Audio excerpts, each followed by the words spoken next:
barbershop conversations, man. Hopefully everybody's doing great. I appreciate the 2 or 3 people that DM me asking me my prediction for the fight. I'm so out of the loop in boxing, man. I'm head on with boxing, but I appreciate that, man. That made me feel kind of warm and fuzzy on the inside, man. Y'all asked me for the Brian Norman, Devin Haney prediction.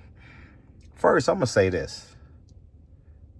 One, I don't believe it'll result in violence. I believe the Norman family and the Haney family are doing an extraordinary job promoting this fight. I believe this is the fight of the night. And I'm truly excited. This has big fight vibes to me. I'm not sure how you guys feel on the other side of this video, but it has big fight vibes, man. And I want to say thank you. You know, I don't care about the money, and then two, it's cool to see fathers and their sons work together to reach the apex of their goal. Devin Haney is a champion that gave up his belt, and Brian Norman is the current WBO welterweight champion. Now, these are questions that has to be answered, man.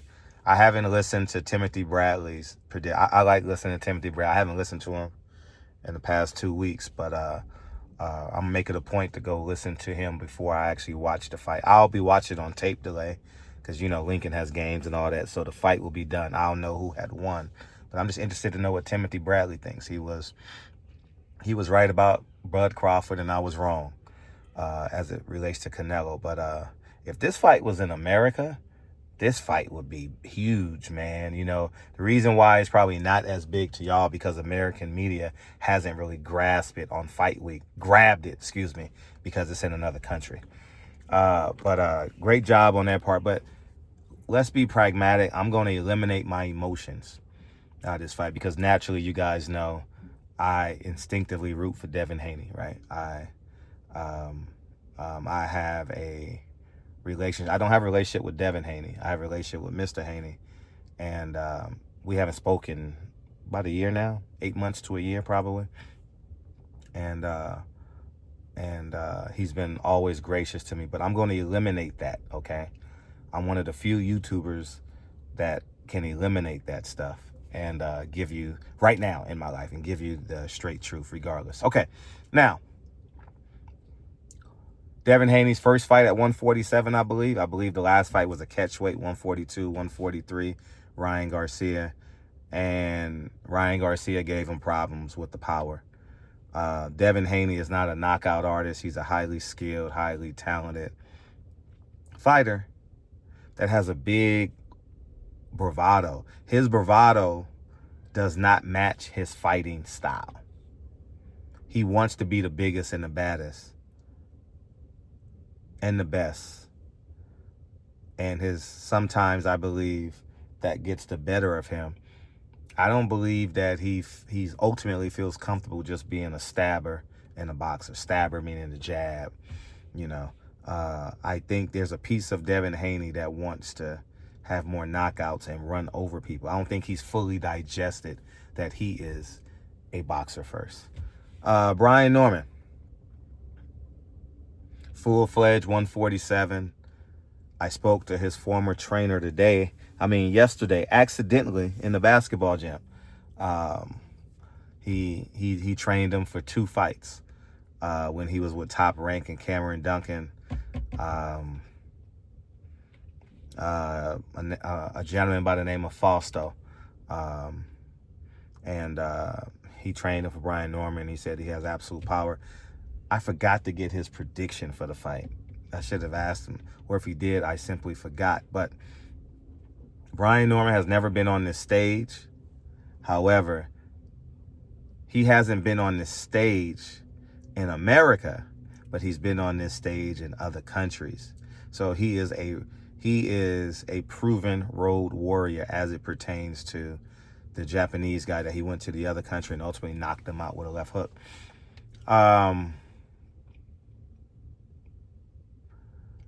In my head, I have it a real 50-50 fight. The one reason I'm going to give the edge to Devin Haney, 52-48, 53-47, 17-38, is because Devin Haney beat Lomachenko. Devin Haney had to win the championship rounds. I'm going to give him that advantage. So I have Devin Haney winning. I have Devin Haney squeaking out a decision. Winning the late rounds. I believe he'll be in better shape. I believe Devin Haney hopefully will use the entire ring. I don't know. But we shall see. You know, I'm interested to know what Timothy Bradley thinks about this fight. I told you him and Two Tone the Superstar are my two favorite YouTubers right now. So I'll make it a point to go find him. Hopefully, matter of fact, I'll go do it right now. I should have watched him before I did this video. But shout out to Two Tone the Superstar, man.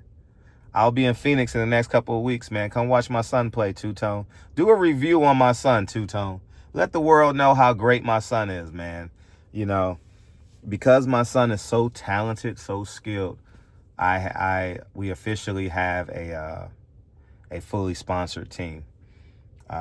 Free uniforms, free entry, free shoes, you know, because they identify, see what they do, I bet similar in many sports like boxing, tennis, they identify the kids early, and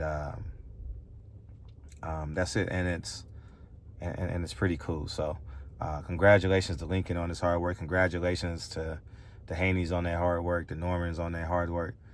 And I'll leave by saying this.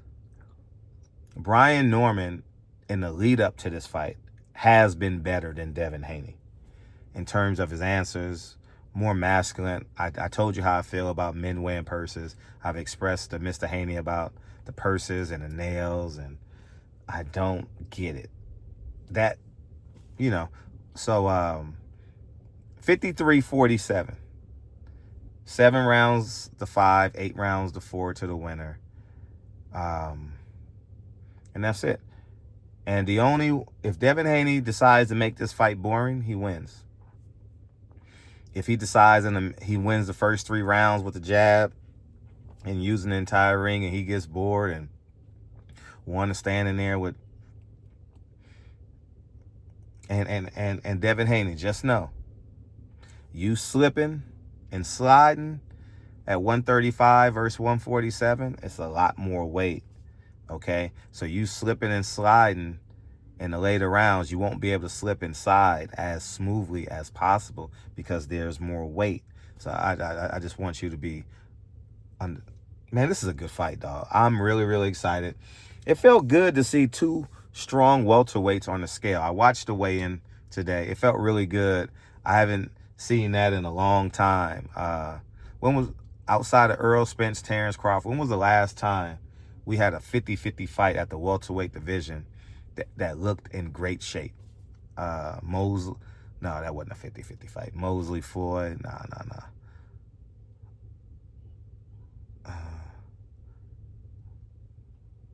Anyways, the fighters look great. Y'all let me know what y'all think in the comment section. And I appreciate the 2 or 3 people that DM'd me on Instagram, man. You know, I'm definitely not as busy in the sport of boxing anymore, but thank you.